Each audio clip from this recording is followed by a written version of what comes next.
Nah, agreed. Now, man, I want to switch a little bit, man, and just to before we dig into these other little topics, or not even little topics regarding Chicago drill culture specifically, I want to ask you about a more broad topic, man. What do you think about all these hip hop beefs in the mainstream?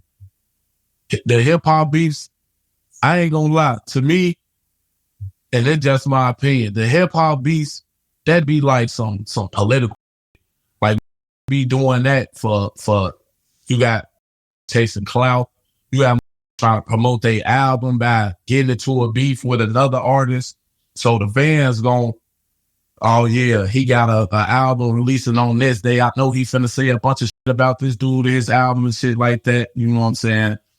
And it to me, it's all just politics. Some of the beefs be kind of real, you know what I'm saying? Some of the beefs do be real. A lot of the beefs I feel like in the that's going on in hip hop right now be fake beefs. That's just to keep people tuned in. That's just to keep the public eye like, okay, they into it. We just seen his interview. He said this about him. Now we just seen his interview. He just said this about him. He got a song that's finna come out, so everybody finna listen to that song. So it's gonna do numbers. It's gonna do numbers. It's a proven formula. You know what I mean? They're gonna be tuned into it. Nah, I think you hitting the nail on the head, especially with a lot of these like smaller beefs within and these different rappers, because obviously it does generate sales, right? It do. Yeah. The money come in. Of course, I'll get into it with your ass to get my popping and go listen to my song, and now I just did 5 million views or something like that off a little beef that I had with you on the internet. Like, come on now. Yeah, it makes it an easy win. Like that's no decision, man. It's too easy to do, right? Yeah, it's gonna be talked about. All the bloggers gonna talk about it. All the bloggers gonna make videos about it. So it's like money gonna be generated off of that one little beef. Now, when it comes to Chicago drill rap, you guys' on wax beef is a lot more serious, right, than what's going on in the mainstream. Right. But has anybody, since you've received some fame and you've got these big interviews and did all these numbers, has anybody approached you yet and came to you and said, hey, man, offline, you want to beef? You know what I'm saying? You want to strike up, do this for some views? No, I don't really be with niggas like that, though. People really don't, I don't want to get into it with nobody neither, but people really don't want to be into it with me because I'm proud. But at the same time, I ain't even on that type of time no more. So, I mean, to get the views and shit like that, a lot of people doing anything. They doing whatever. They seeing whatever. You know what I'm saying? They in their interviews, they lie just to get people tuned in, and then it'll be a whole bunch of shit going on. It create another situation, that create another situation, that create a beef, that create some other shit, and then it generate money. You know what I'm saying? Ain't nobody came to me playing with me, you know what I'm saying, or trying to even get a tour with me. You know what I'm saying? Like, nah, it makes sense. Nah. And what you said is factual because we see a lot of people doing a lot of troll stuff to get attention on social media. I mean, it's to the point where Dewberry, I don't know if you're familiar with Dewberry, he recently said, he was like, the next thing you're going to have somebody, eating their own thing there just to get some clicks and likes, because these guys are trying hard out here these days. You know what I mean? They doing whatever. Yes. Or that tell you a story, make you believe that shit, and the fans gonna run with it. Yeah, and they do, man. The fans eat it up, man. They eat it up. Now, on the same vein, since we got that out of the way, I want to talk about some of these fallacies and things that you've pointed out yourself in different interviews.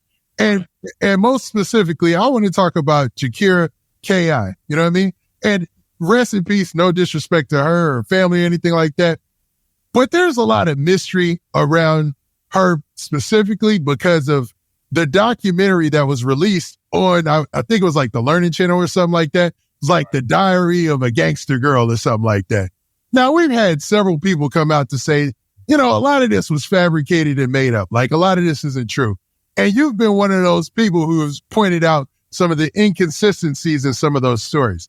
So, for the record, man, was K.I. really like that? She was a gangster. I give it to that. I won't take nothing away from K.I. legacy except for the that they falsely putting on her. You know what I'm saying? Like they saying she did shit that she didn't do.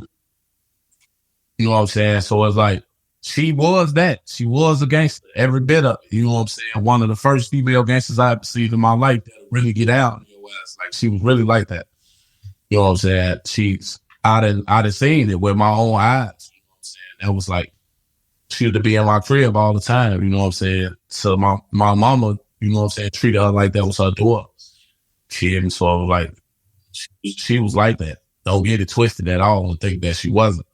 She was like that, but at the same time, these documentaries and shit is being people making them too traumatic.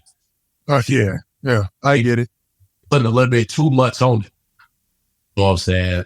She was like that, but they giving it too much, like she was just like a who was just, oh, there go K.I. and move out the way type shit. Like yeah, like they paint like the documentary that I'm talking about, and have you seen it? I seen it. Yeah, that was like a major news publication. That was like on regular TV, you know what I'm saying? And they painted her like she was Omar from The Wire, you know what I'm saying? Like she was really, I don't know if you get that reference, but like they was really making it seem like she was, you know, about that life. But you're saying she really was like that, but it wasn't to that extent. Yeah, it wasn't to that extent. They putting too much on it.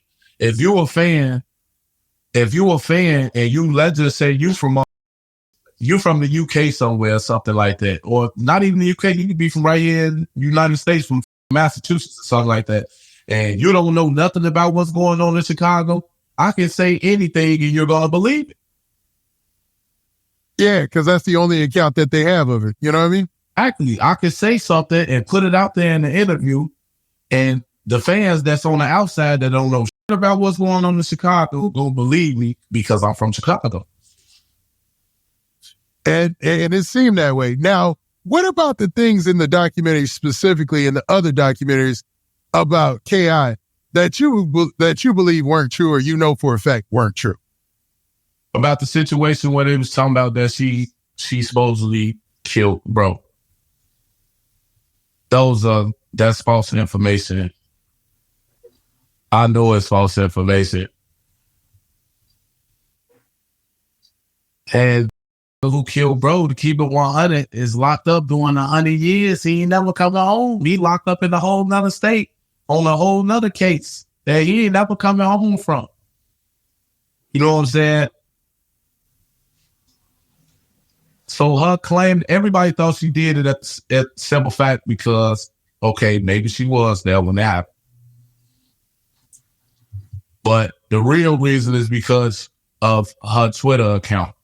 She kept like posting little shit about it, and you know what I'm saying, like slaying little slick shit, posting pictures, you know what I'm saying, with the same gun that old head like that, and just doing little shit that's, you know what I'm saying. So that made everybody think like she had something to do with it. Like she keeps speaking on this shit like that the whole time.